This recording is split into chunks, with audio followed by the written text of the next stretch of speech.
What's up, ninjas? It's Matthias We're here at High Fitness. You know we're doing apparel. And today we'll be reading Genesis chapter 30. So without further ado, let's get right into it. Rachel's envious of Leah. And when Rachel saw that she bare Jacob no children, Rachel envied her sister. And she said unto Jacob, Give me children, or else I die. And Jacob's anger was kindled against Rachel. And he said, Am I in God's stead, who have withheld from thee the fruit of the womb? And she said, Behold, my maid Bilhah, go in unto her, and she shall bear upon my knees, and I may also have children by her. And she gave him Bilhah, her handmaiden, to wife. And Jacob went in unto her.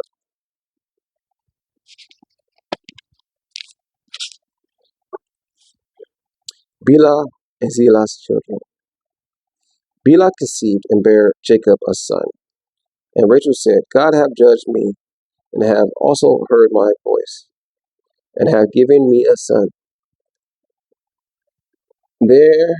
Therefore called she his name Dan. Interesting. And Bilhah, Rachel's maid, conceived again, and bare Jacob a second son.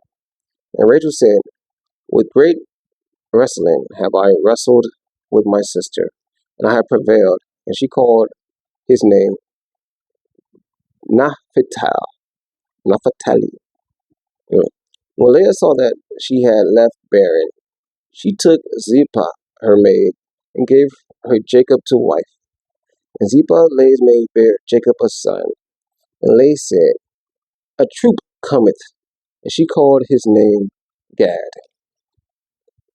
And Zilpah, Leah's maid, bare Jacob a second son. And Leah said, Happy am I, for the daughters will call me blessed. And she called his name Asher.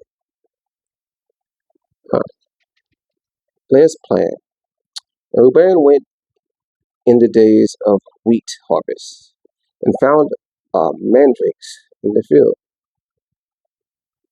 and brought them unto his mother Leah. And Rachel said unto Leah, Give me, I pray thee, of thy son's mandrakes. And she said unto her, It is a small matter that thou hast taken my husband. And wouldest thou take away my son's mandrakes also? And Rachel said, Therefore he shall lie with thee tonight for thy son's mandrakes.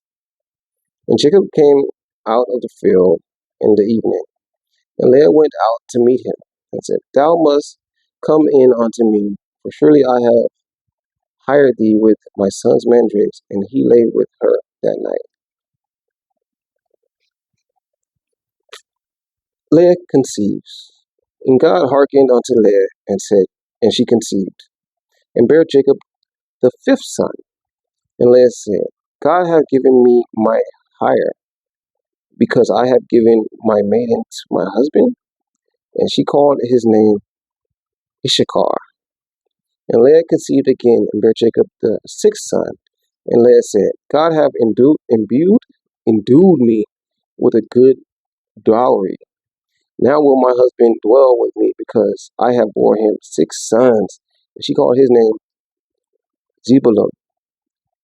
And afterwards she bare a daughter, and called her name Dinah. The birth of Joseph. And God remembered Rachel, and God hearkened to her, and opened her womb. And she conceived and bare a son, and said, God hath taken away my reproach.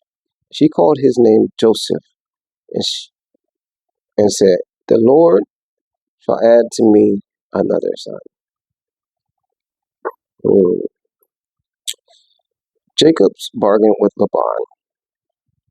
And it came to pass, when Rachel had borne Joseph, and Jacob said unto Laban, Send me away, that I may go unto my own place, into my own country. Give me my wives and my children, for whom I have served thee, and let me go. For thou knowest my service which I have done thee. And Laban said unto him, I pray thee, if I have found favor in thine eyes, tarry, for I have learned by experience that the Lord hath blessed me for thy sake. And he said, appoint me thy wages, and I will give it. And he said unto him, thou knowest how I have served thee, and how thy cattle was with me. For it was little which thou hadst before I came, and it is now increased unto a multitude. And the Lord hath blessed thee since my coming. And now when shall I provide for my own house also? And he said, what shall I give thee? And Jacob said, thou shalt not give me anything.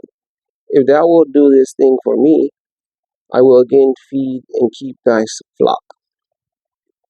I will pass through all the flocks today, removing from thence all the speckled and spotted cattle, and all the brown cattle among the sheep, and the spotted and speckled and among the goats, and of such shall be mine hire.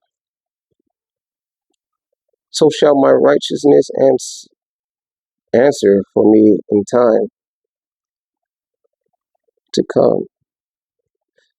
When it shall come from my hire before thy face, every one that is not speckled and spotted among the goats, and brown among the sheep, that shall be counted stolen with me. And Laban said, behold, I would it might be acceptable to thy word. And he removed that day he goats that were ring-shracked and spotted, and all the she goats that were speckled and spotted, and every one that had some white in it, and all the brown among the sheep, and gave them into the hands of his sons.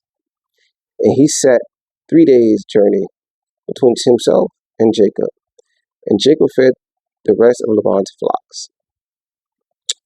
Jacob prospers. And Jacob took his rods of green polar and of the hazel and chestnut tree, and peeled white stakes to them, and made the white appear which was in the rods. He set the rods which he had piled before the flocks in the gutters, in the waters troughs, when the flocks came to drink, that they should conceive when they came to drink. And the flocks conceived before the rods, and brought forth cattle, ring-shracked and speckled and spotted. And Jacob did separate the lambs, and set the faces of the flocks toward the ring-shracks, and all the brown in the flocks of Laban. And he put his own flocks by themselves, and put them not unto Laban's cattle. And it came to pass, whosoever the stronger cattle did conceive, that Jacob laid the rods before the eyes of the cattle in the gutters, that they might conceive amongst the rods. But when the cattle were feeble, he put them not in, till the feeble were Laban's, and the stronger Jacob's. And the man increased exceedingly, and had much cattle, and maidservants, and manservants, and camels, and asses. And that's it for Genesis 30. I'm going to read them again. We're in Genesis 31. All right. Peace and blessings.